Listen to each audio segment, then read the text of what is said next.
Kita membahas terkait dengan bahwasanya kalau kalian ingin menjadi mulia, maka mulialah dengan sesuatu kemuliaan yang tidak fana. Tapi kalau kalian merasa mulia dengan sesuatu yang fana, maka kalian tidak akan mendapatkan kemuliaan yang abadi, tapi cuma sementara karena itu fana sifatnya. Diceritakan bahwasanya seseorang dia melakukan amar ma'ruf kepada Khalifah Harun Ar-Rasyid. Maka kemudian Harun Ar-Rasyid mencobanya atau menjadi ujian baginya dengan dia marah kepadanya karena merasa digurui, merasa dinasehati, merasa diperintahkan amar ma'ruf nahi munkar kepada raja. Maka wakana terahu baglatun sayyidatul khuluq, dan adalah dia mempunyai sebuah kuda sayyidatul khuluq yang tidak patuh, tidak taat kepada pemiliknya. Faqala urbutuhu ma'aha taqtuluhu birumha. Sudah, kamu ikat bersama kuda tersebut sehingga dengan pijakannya, injakannya dia akan mati karenanya. Fa fa'alu dzalika falam tadurruh. Maka kemudian dilaksanakan, diikat di badannya untuk supaya maksudnya diinjak-injak dengan kudanya, tapi ternyata tidak membahayakannya sama sekali. Wa qala atruhu fi baitin wa tayyinu 'alaihi al-bab. Masukkan ke dalam rumah, lalu jangan kasih pintu rumah itu, tutup di beton dengan apa? Dengan beton. Fa fa'alu dzalika, lalu kemudian mereka melakukannya. Faru'iya fi bustanin, tiba-tiba ini orang tampak keluar dari rumah itu dan berada di kebun. Padahal pintu rumahnya dalam keadaan masih tertutup. Fa ukhbira Harun Ar-Rasyid bidzalik, maka kemudian diberitahukan kepada Harun Ar-Rasyid tentang kabar itu. Fa utiya lirajul, maka kemudian orang itu datangkan. Lalu dia berkata, "Faman akhrajaka minal bait?" Siapa yang keluarkan kamu dari rumah? Pada rumah itu semua tertutup, enggak ada pintunya. Faqala alladzi adkhalanil bustan, yaitu yang masukkan aku ke dalam kebun. Faqala man adkhalakal bustan, dan siapa masukkan kamu ke dalam bustan, dalam kebun. Faqala alladzi akhrajani minal bait, dialah yang mengeluarkan aku dari rumah. Faqala irkabuhu dabatan wa tayfu bihi fil baladi wal yaqul qailun. Naikkan ke atas kuda itu, lalu kemudian ada yang mengiringinya seraya mengumumkan bahwasanya Harun berkehendak untuk melecehkan, untuk menghinakan hamba ini, tapi ternyata Allah ingin memuliakannya, maka tidak jadi hina, malah menjadi mulia. Tahu kan maksudnya cerita ini? Jadi cerita ini adalah bagaimana seorang hamba yang dia itu mencari kemuliaan dengan Allah, bukan cari kemuliaan dengan manusia. Semua kemuliaan terkait dengan manusia itu sifatnya itu sementara, fana. Sementara kemuliaan terkait dengan Allah itu sifatnya abadi selama-lamanya. Sehingga diceritakan bahwasanya ada satu orang yang dia itu amar ma'ruf nahi munkar kepada seorang raja. Pada waktu itu Khalifah Harun Ar-Rasyid marah. Maka kemudian diperintahkannya untuk supaya diikat ke kuda, di mana kuda itu sangat liar. Harapannya supaya orang itu terbunuh dengan kakinya, injakannya, karena senjata daripada kuda itu injakannya, sepakannya, belakang sepakannya itu bisa mematikan orang. Diikat di belakangnya supaya disepak sama kuda itu biar mati orang ini, itu maksudnya. Tapi ternyata tidak diapa-apain sama kuda itu. Maka kemudian diperintahkan lagi oleh Harun Ar-Rasyid untuk berada, dimasukkan ke dalam rumah, lalu kemudian dibeton rumah itu, nggak boleh ada yang masuk, nggak boleh ada yang keluar. Subhanallah, suatu waktu ada seseorang dari mata-matanya raja itu melihatnya di luar, di kebun, bukan dalam rumah itu. Dilaporkan pada Sayyidina Harun Ar-Rasyid, dihadirkanlah orang tersebut, ditanya, siapa yang mengeluarkan kamu dari rumah padahal rumahnya sudah dibeton? Akhirnya yang mengeluarkan aku dan masukkan aku di dalam kebun. Lalu ditanya, siapa yang memasukkan kamu dalam kebun? Yang memasukkan aku dalam kebun adalah yang mengeluarkan aku dari rumah. Artinya apa? Itu adalah Allah SWT dengan karomahnya. Nah, begitulah. Kalau seumpama seseorang itu sudah dikehendaki oleh Allah Ta'ala dengan kemuliaan, tidak ada satupun manusia yang bagaimanapun kedudukannya, kekayaannya, tahtanya, kekuasaannya dan sebagainya yang bisa menjatuhkan dan menghinakan serta merendahkan, tidak bisa.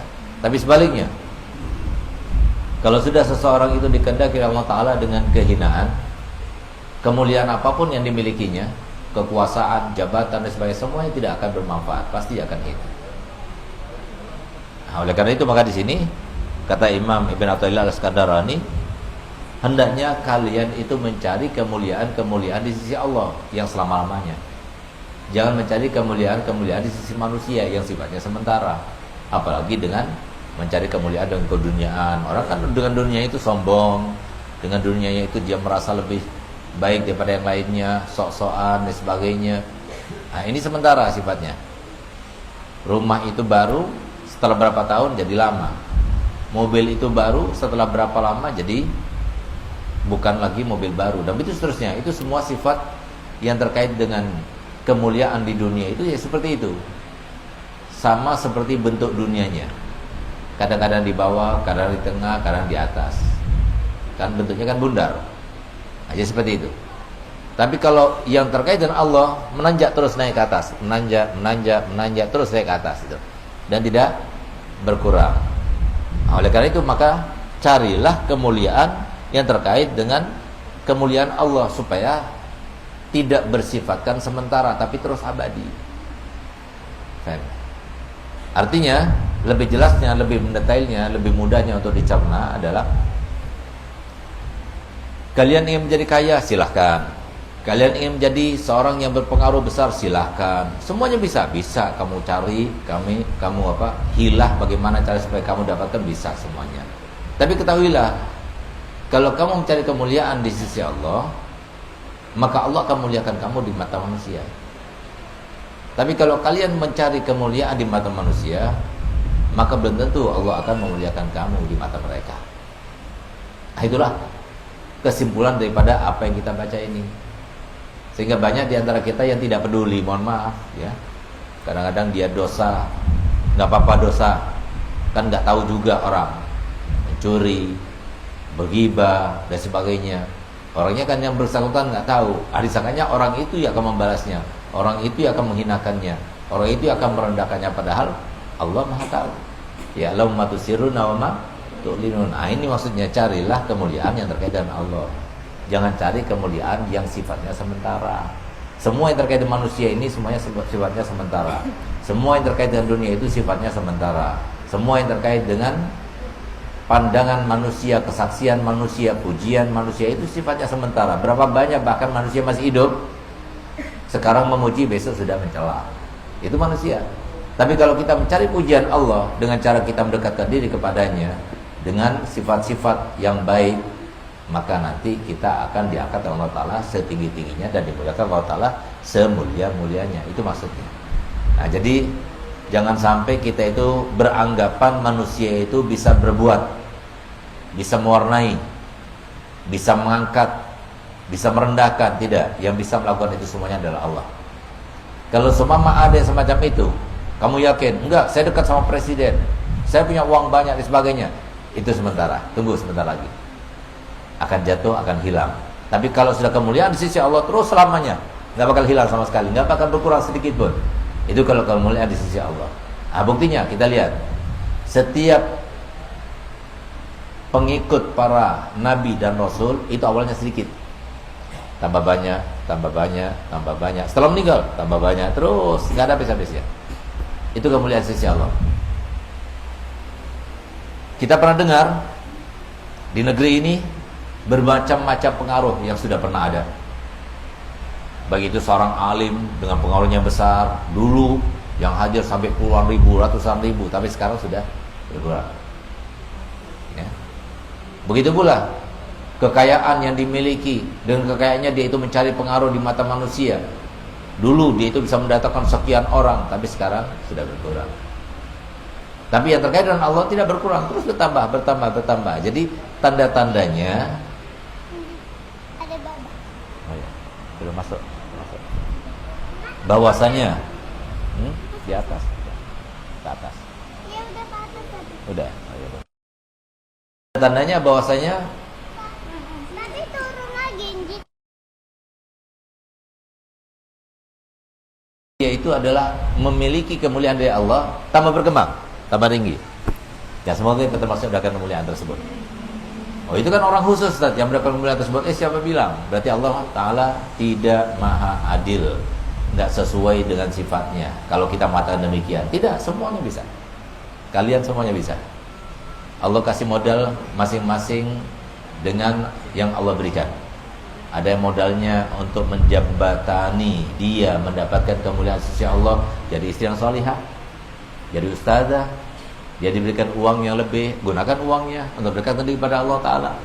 Dia diberikan kelihayan, kepiawaian dalam hal tertentu, gunakan kepiawaian itu untuk mendekatkan diri kepada Allah Ta'ala. Semuanya bisa, semuanya bisa. Tapi yang dituju di sini orientasinya itu adalah ingin mendapatkan kemuliaan di sisi Allah.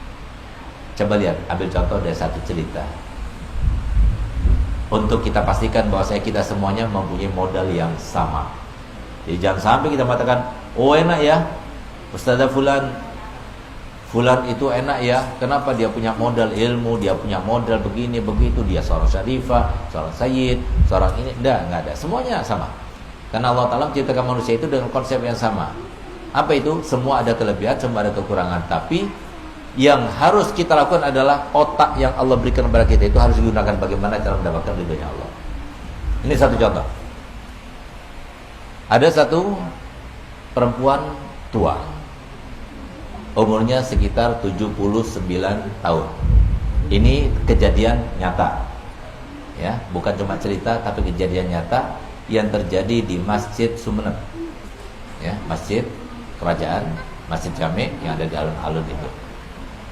Di situ ada seorang wanita yang sudah bungkuk, tapi dia setiap hari menyapu masjid, membersihkan masjid, tepatnya di bawah pepohonan.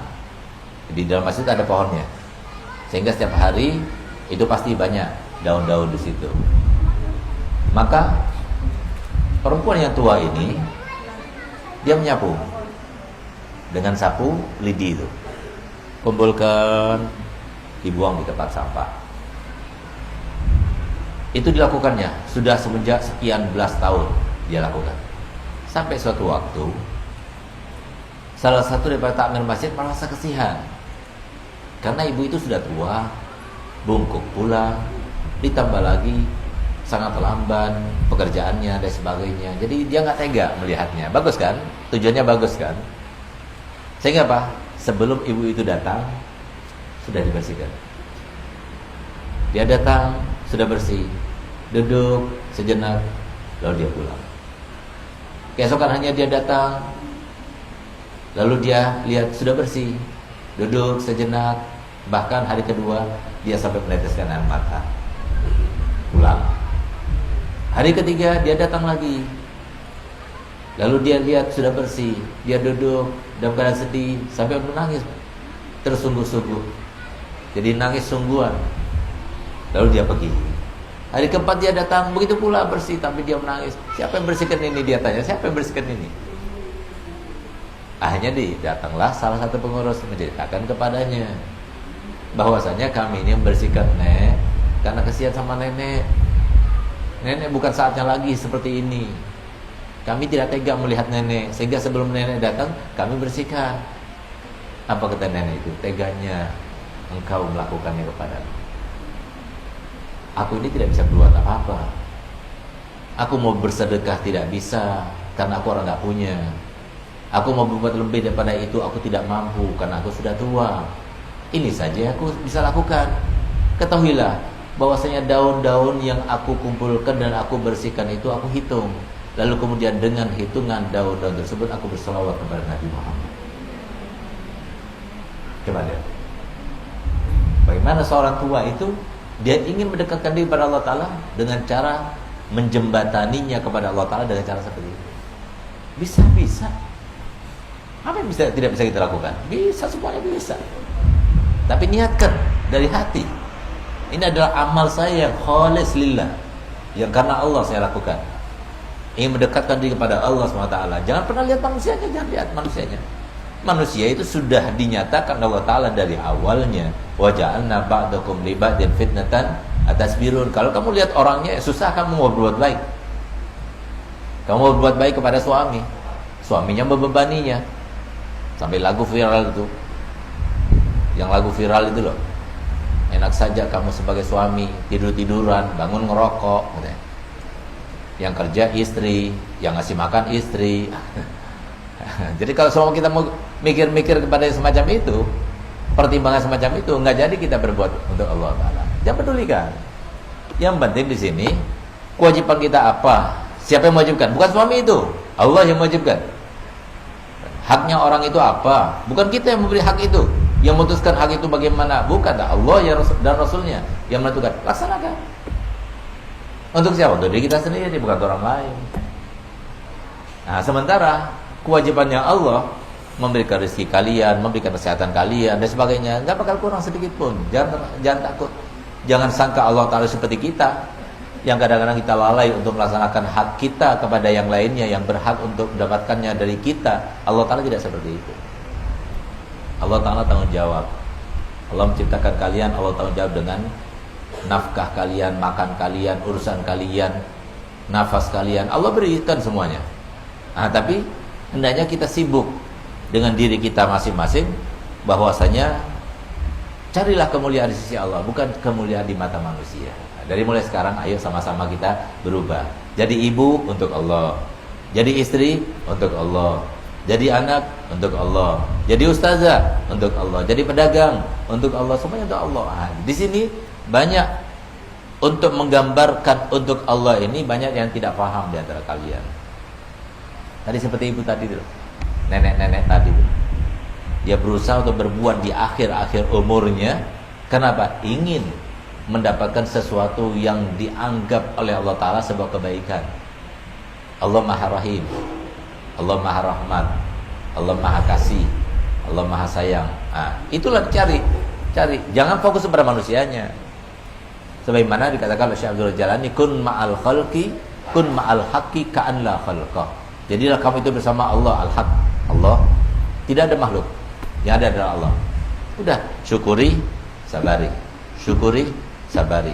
Syukuri, sabari hanya karena Allah, bukan karena manusia. Itu yang bisa kita lakukan. Dengan begitu, otomatis berarti kalian telah mencari kemuliaan di mata Allah, di sisi Allah. Dan kemuliaan di sisi Allah tidak akan berkurang, terus bertambah. Itu maksudnya. Tapi kalau kita mencari kemuliaan di mata manusia dengan cara apapun itu, udah capek, nggak maksimal. Kalaupun maksimal, nggak sesuai dengan harapan. Tapi kalau sudah kemuliaan itu di mata Allah, di sisi Allah, karena Allah, maka Allah akan memberikan kemuliaan yang hakiki, kemuliaan yang tidak ada batas-batasnya, terus mulia. Dan masalahnya, sebagaimana kalian sebagai seorang istri daripada seorang suami, kalian kan selalu identik dengan suami kalian. Ibu Segaf, ya kan? Ibu Ahmad, Ibu Fulan dan sebagainya. Nah, berarti kalian itu masih identik dengan manusia. Nah, sekarang jadikan berubah.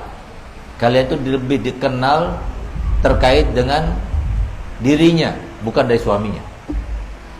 Berarti kita tidak terkait dengan manusia. Itu maksudnya. Cari kemuliaan bukan karena suami yang kaya itu, suami yang jabat itu, suami yang alim itu, tapi cari kemuliaan sisi Allah karena kita adalah istri yang solihah.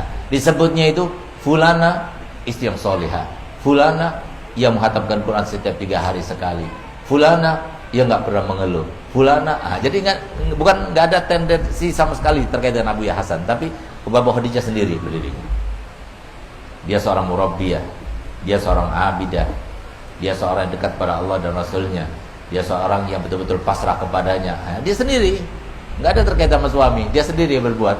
Itu yang harusnya kalian gambarkan, implementasikan dalam gambaran kehidupan kalian seperti itu. Begitu maksudnya kalau kita mau cari kemuliaan di mata Allah Ta'ala. Kita mohon pada Allah Ta'ala, semoga dengan kita taklim, dengan kita membaca kitab Al-Hikam. Semoga kita semuanya dimudahkan Allah Ta'ala untuk mencari kemuliaan di sisinya, dijauhkan daripada Allah Ta'ala, oleh Allah Ta'ala daripada kemuliaan di sisi manusia, yang itu walaupun kita tidak mencarinya Allah akan berikan. Bahkan Allah akan berikan di atas harapan kita kalau seumpama kita melakukannya karena Allah bukan karena manusia. Tapi kalau karena manusia, maka pastikan itu tidak akan maksimal kita dapatkan. Semoga kita termasuk meyakininya, mengimaninya, memastikannya dalam kehidupan kita. Dan semoga tidak ada seorang pun di antara kita yang ada di sini betul-betul merasa bahwasanya kita ini cuma menjalani, kita cuma usaha dan berupaya. Tapi yang memastikan itu semuanya usaha kita, upaya kita adalah Allah SWT. Dengan kita mengimani semacam itu, berarti kita termasuk yang mendekati kepada kesempurnaan iman. Semoga kita mendapatkannya berkat kemuliaan daripada kitab Al-Hikam. Ala hazini yang kunyatin salihah wa ala Al-Fatihah.